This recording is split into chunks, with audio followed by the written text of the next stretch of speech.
रणदीप सुरजेवाला की तरफ से।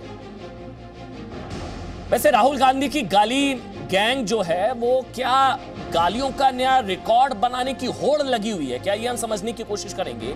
और क्या मोदी को गाली से क्या बेरोजगारी दूर हो जाएगी कांग्रेस पार्टी की, क्योंकि कांग्रेस पार्टी आज बेरोजगारी दिवस मनाने की भी कोशिश कर रही है। संबित पात्रा बीजेपी के राष्ट्रीय प्रवक्ता मेरे साथ जुड़ चुके हैं। इसके अलावा मेरे साथ एएनए के एडिटर हैं स्मिता प्रकाश। इसके अलावा आपको नजर आ रहे घनश्याम तिवारी समाजवादी पार्टी से और सांखला साहब कांग्रेस पार्टी से। आप सबका बहुत बहुत स्वागत। संबित पात्रा, सबसे पहले आप ही से मैं शुरुआत कर रहा हूं। कहना तो नहीं चाहिए लेकिन गालियां तो नहीं देनी चाहिए, लेकिन आपका तो फायदा ही होता है। कांग्रेस जितना नीचे गिरेगी प्रधानमंत्री उतना ऊपर जाते हैं, ये तो रिकॉर्ड रहा है सर, आपके लिए तो अच्छा है। फिर देखिए, आपने ये इसलिए कहा अमन भाई क्योंकि हिंदुस्तान एक संस्कृति, संस्कार और सभ्यताओं को प्यार करने वाला देश है। कोई भी यहाँ गाली गलौज की भाषा, कोई भी नहीं चाहता है कि यहाँ पर असंस्कारी, अमर्यादित भाषा का प्रयोग किया जाए। इसलिए अगर गाली दिया जाता है वह भी अपने प्रधान सेवक को, तो लोगों को अच्छा लगता नहीं है। देखिए, पहले तो मैं आपके चैनल के माध्यम से प्रधानमंत्री श्री नरेंद्र मोदी जी आज 70 वर्ष के हुए हैं, उनको नमन भी करता हूं और उनको बहुत बहुत जन्मदिन की बधाइयां। हम जानते हैं ये एक ऐसे प्रधानमंत्री है जो ना केक काट के और ना किसी प्रकार के सेलिब्रेशन से बर्थडे मनाते हैं। पूरे पार्टी ने भी निर्णय लिया है कि सेवा सप्ताह के रूप में जो गरीब है, जो पिछड़ा है, जो दलित है, जो वंचित है, उन तक हम किस प्रकार पहुँच सके और उसके माध्यम से जन्मदिन मना सके, वो प्रयास चल रहा है। मगर कांग्रेस के आपको एक समझना होगा कि कांग्रेस के पीछे की मानसिकता क्या है। देखिए, कांग्रेस किन पहिए पे खड़ी थी, 3 पिलर्स पे कांग्रेस की राजनीति खड़ी थी। जातिवाद के ऊपर खड़ी थी, परिवारवाद के ऊपर खड़ी थी और तुष्टीकरण के ऊपर खड़ी थी। प्रधानमंत्री नरेंद्र मोदी जी ने जब से वो उनका आगमन हुआ है राजनीतिक पटल में, उन्होंने इन तीनों पिलर को तोड़ दिया है। जातिवाद की राजनीति नहीं चलेगी, आपको काम करके प्रूफ करना पड़ेगा। परिवारवाद की राजनीति नहीं चलेगी, एक ही परिवार का डोमेन हिंदुस्तान की राजनीति पर सक्रिय रहेगा और एक ही परिवार हमेशा आगे बढ़ता रहेगा और आपका सरनेम ही सब कुछ होगा, ये राजनीति नहीं चलेगा। सिंपल चाय बनाने वाला व्यक्ति भी, चाय बेचने वाला व्यक्ति भी, गांव का व्यक्ति भी प्रधानमंत्री बन सकता है, यह मोदी जी ने सिद्ध किया। और तुष्टीकरण की राजनीति, ये हिंदू, मुस्लिम, सिख, ईसाई को आपस में बांट करके जो राजनीति चल रही थी, वो तुष्टीकरण की राजनीति नहीं चलेगी। तो आपको क्या लगता है, ये जो कांग्रेस पार्टी है, ये राहुल गांधी जिनको लग रहा था ये बैठे बैठाए प्रधानमंत्री बन जाएंगे, स्वाभाविक है इनके मुंह पर आप किसी प्रकार का कंट्रोल रह नहीं रहा है। ये वही राहुल गांधी है जिन्होंने 2019 का टैगलाइन मोदी चोर है। आप याद करिए राफेल के मामले में किस प्रकार मोदी चोर है, मोदी चोर है 24 घंटे रटते थे, हाथ जोड़कर सुप्रीम कोर्ट में माफी मांगना पड़ा। अब राफेल विमान भी जो है वो हिंदुस्तान में आ गया है। आप बताइए क्या उसका नतीजा रहा।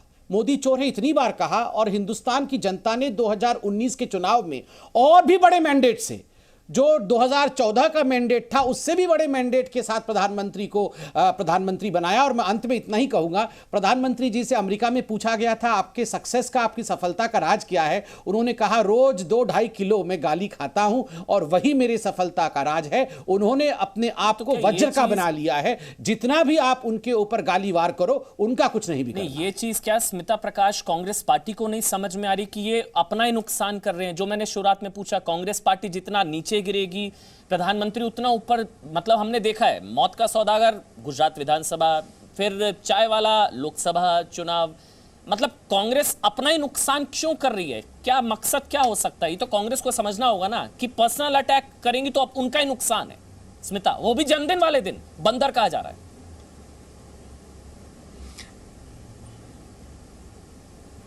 आई थिंक ये रिफ्लेक्स एक्शन था अमन, क्योंकि देखिए नाराज हम जरूर हो सकते हैं, लेकिन लोकतंत्र में सबको हक है टीका टिप्पणी करने का। हमारा संविधान हमें ये आजादी देता है, लेकिन कोई मर्यादा की सीमा लांघता है और प्रधानमंत्री पर निजी कमेंट्स करके उनकी छवि को नीचा दिखाने की कोशिश करता है, तो ये उनके छवि के बारे में हमें बताता है, ना कि उनके बारे में जिन्हें नीचा दिखाने की कोशिश की जा रही है। दरअसल मोदी जी के आलोचकों की फ्रस्ट्रेशन इस बात को लेकर है कि उनके कोई भी लीडर या उनके सभी लीडर अगर मिलकर भी मैसेजिंग करते हैं, चाहे वो सोशल मीडिया पर हो, व्हाट्सएप पर हो, यूट्यूब पर हो, वो मोदी जी के मैसेजिंग के सामने फेल हो जाते हैं। तो आप इस बात को देख लीजिए कि अगर आप देखें पिछले 6 साल में देखें तो नोटबंदी शायद बीजेपी की सबसे भयानक भूल थी, लेकिन इस भूल के लिए भी लोगों ने मोदी जी को दोषी नहीं ठहराया। उनके बारे में सभी विशेषज्ञ कहते हैं कि आज से नहीं, जब से वो गुजरात के चीफ मिनिस्टर थे तब से उनकी ये उपलब्धि कहिए या फिर खासियत कहिए कि उन्होंने लोगों से अपना एक डायरेक्ट लिंक बनाया हुआ है। और जब लोगों की कृपा आप पर होती है तो ये तथाकथित लिबरल्स हो या टीका टिप्पणी करने वाले हाई सोसाइटी एलीट हो या फिर सो कॉल्ड सोशलिस्ट, मैं ये इसलिए कहती हूं क्योंकि हमारे यहाँ बहुत सारे कहने को तो समाजवादी हैं, लेकिन समाजवाद से वो कोसों दूर है। ये सब सोशल मीडिया के जो कीबोर्ड वॉरियर्स जिसे कहते हैं, योद्धा जो होते हैं, जो सिर्फ सोशल मीडिया पर दिखते हैं, असलियत में तो वो कोई काम करते नहीं है अलॉन्ग विद द पीपल। इन सब की टीका टिप्पणी से मोदी जी के पॉपुलैरिटी पर जरा भी उनको कोई धक्का नहीं पहुंचता। जैसे उन्होंने कहा, जैसे संबित ने भी कहा कि मोदी जी का एक अलग ही एजेंडा है, उनके उस एजेंडा पर, उनके कामकाज पर ऐसी टीका टिप्पणी का कोई असर नहीं पहुंचता। लेकिन सांकला साहब, बेरोजगारी दिवस आप लोग मना रहे हैं। आज मुझे एक चीज बताइए, मोदी को गाली देने से क्या, अब राहुल गांधी बेरोजगार अगर हैं तो उसमें मोदी जी की क्या गलती है? उनको बंदर या उनको इस तरह के शब्द कहने से राहुल गांधी की थोड़ी ना बेरोजगारी दूर हो जाएगी, या कांग्रेस पार्टी की थोड़ी ना बेरोजगारी दूर हो जाएगी। उनकी क्या गलती है? आप वैचारिक रूप से लड़िए। निजी हमले, जो स्मिता प्रकाश ने कहा कि लक्ष्मण जो है रेखा लांघने की कोशिश, अतिक्रमण, ये चीजें नहीं होनी चाहिए ना। नहीं, सांकला साहब, गजेंद्र सांकला, कांग्रेस के नेता। जी सर, हेलो, बोलिए सांकला साहब। हाँ सर, क्या कहा? दोबारा सुनाई नहीं दिया। राहुल गांधी बेरोजगार है तो मोदी को गाली क्यों? सर, गाली मोदी जी को कोई नहीं दे रहा है। गाली की जो संस्कृति राजनीति के अंदर पैदा की है वो भाजपा और भाजपाई। थोड़ा कनेक्शन का इशू है, मैं दोबारा से कनेक्ट करने की कोशिश करूंगा। वैसे नरदीप सुरजेवाला का ट्वीट है, बंदर के हाथ में उस तरह सरकार, देश कैसे चलाते हैं इन्हें पता नहीं, अब की बार बंदर के हाथ में उस तरह सरकार। अब ठीक है, आपके हिसाब से गाली नहीं है। बोलिए घनश्याम तिवारी जी, हाँ बोलिए। ये मेरे को, आपको लगता है कि ये, अच्छा आप आवाज आ रही है, बोलिए इस तरह की टिप्पणियां करते रहे हैं। हाँ बोलिए, अब आवाज आ गई आपकी, बोलिए अब दोबारा से बोलिए जैसा, थोड़ा कनेक्शन का इशू था। बोलिए सांकला साहब। मैं ये कहना चाहता हूं कि ये इस तरह की गाली की संस्कृति भारतीय जनता पार्टी और इनके अनुयायियों ने दी है। देश के अंदर जब मनमोहन सिंह जी प्राइम मिनिस्टर थे या नेहरू गांधी परिवार के लोग हैं, उनके ऊपर किस तरह से छोटी घटिया मानसिकता के साथ लगातार टिप्पणियां करते रहते हैं। नेहरू गांधी परिवार का इस देश के 3 पीढ़ियों ने आजादी के आंदोलन में योगदान दिया है, 2 पीढ़ियों ने इस देश के लिए कुर्बानियां दी है, शहीदी परिवार है। लेकिन उस परिवार को ये लोग हमेशा टीवी चैनलों पर बैठ करके छोटे शब्दों से, ओछे शब्दों से, गंदे शब्दों से हमेशा उसे नीचा दिखाने की कोशिश करते हैं। कांग्रेस पार्टी इस बात के लिए आगाह करने की कोशिश करती है कि जिन जिम्मेदारियों और वायदों को लेकर 6 साल पहले मोदी जी सत्ता के अंदर आए, लगातार एक एक करके हिंदुस्तान की जनता को नीचा देखना पड़ा है। चाहे बेरोजगारी है, 45 साल के ऊपर है। आज कांग्रेस पार्टी पूरे देश के अंदर बेरोजगारी का दिवस मना रही है। और ये लोग मोदी जी का जन्मदिन, किस उपलब्धि को लेकर के आप जन्मदिन मना रहे हो, ये तो बताओ कम से कम। क्या आपको नजर नहीं आती कि किस तरह से नोटबंदी और जीएसटी ने देश को कमजोर किया है, अर्थव्यवस्था को कमजोर किया है? बेरोजगारी आज चरम सीमा पर है, देश के अंदर महंगाई चरम सीमा पर है, वो आपसे कंट्रोल में नहीं हो रही है। इन सवालों को अगर आप खड़ा करते हो तो उन सवालों को खड़ा करने पर आपको यह लगता है कि ये व्यक्तिगत हमले किए जा रहे हैं। वो व्यक्तिगत हमले नहीं है, वो सरकार पर हमले हैं। सांकला साहब, मैंने आपको कहीं बीच में नहीं रोका, आपने इतने सवाल उठाए, मैंने आपको नहीं रोका। सब सवाल पूछिए ना सर, सब पूछिए, बेरोजगारी से लेकर सारे सवाल पूछिए, किसानों का मुद्दा सब पूछिए। एक मिनट सांकला साहब, मेरी बात सुनिए ना भाई। क्या आपको मैंने रोका? क्या मैंने बोला आपकी भाषा गलत? क्योंकि आपने गाली नहीं दी। आपने जो सवाल पूछने वैचारिक रूप से आप लड़िए सर, प्रधानमंत्री नरेंद्र मोदी से वैचारिक रूप से आप लड़िए। लेकिन अगर देश के प्रधानमंत्री के लिए यह कहा जाएगा कि बंदर के हाथ में उस तरह सरकार, अगर आप उसका समर्थन करते हैं तो खैर, आप कांग्रेस पार्टी के नेता हैं, राहुल गांधी की आपके बुक्स गुड बुक्स में आने के लिए, नंबर बढ़ाने के लिए। हो सकता है आप भी गाली दे दे और कह दें कि मैं राहुल गांधी की गुड बुक्स में आ जाऊंगा। ये कहना बंदर के हाथ में उस्तरा सरकार, सही या गलत?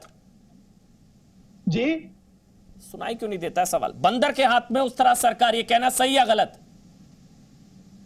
देखिए, ये उपमा दी गई है, ये कोई गाली नहीं निकाली गई है। मैं अगर आपके लिए ऐसा कहूं आपको अच्छा लगेगा, तब भी आप ये कहेंगे के बारे में नॉलेज नहीं है और उसके अंदर भी वो अपने आप को स्पेशलाइज्ड साबित करने की कोशिश करते हैं। संबित गाली नहीं, आप समझ नहीं पाए। कारण ये है कि देश के बड़े बड़े इकोनॉमिस्टों को आप अर्थव्यवस्था के अंदर शामिल नहीं कर रहे हो, उनकी राय को, उनकी जानकारियों को आप शामिल नहीं कर रहे हो।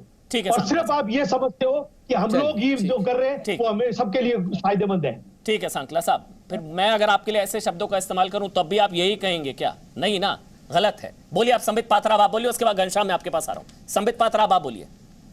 वैसे मैं थोड़ा सा मूड को लाइट भी बनाता हूँ, इतना गमगीन मूड नहीं होना चाहिए। और चूंकि हमारी बड़ी बहन स्मिता जी यहाँ मौजूद हैं और अभी यहाँ सांकला साहब ने कहा कि मैं उपमा दे रहा हूँ, तो मैं मैसूर पाक देता हूँ। अभी मैसूर पाक सर्व करूँगा, आप सबको मैसूर पाक दूंगा मैं।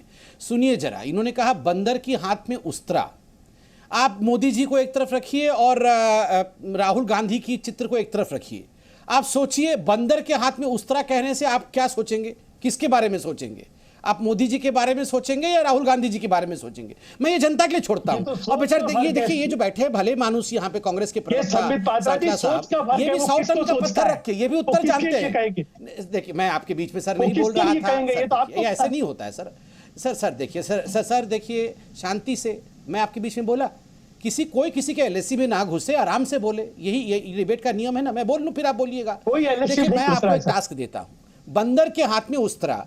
और बंदर के हाथ में उस्तरा होने से क्या होता है? बंदर सब कुछ बिगाड़ देता है, यहां काट देता है, वहां काट देता है। आप सोचिए, एक तरफ मोदी जी है और एक तरफ राहुल गांधी है। बंदर के हाथ में उस्तरा कहने से आप किसका इमेज आपके दिमाग राहुल में आता है? गांधी जी के हाथ में तो अभी कुछ है नहीं, 100 टन का क्या? बात करें? मैं तो कहता हूं 1000 टन का पत्थर अपने दिल के। देखिए, मैं जानता हूं ये क्यों गुस्सा रहे हैं, क्योंकि इनके मन के अंदर राहुल गांधी जी का चित्र आ रहा है उस्तरा लिए हुए। पूरे पार्टी को काट। देखिए, वो 23 लोगों ने अभी लेटर बॉम्ब डाला।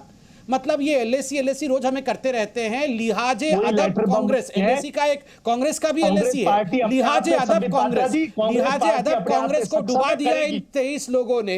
उन्होंने लेटर बॉम्ब गिराया, उन्होंने लिखा कि भैया हमारी कोई लीडरशिप नहीं है।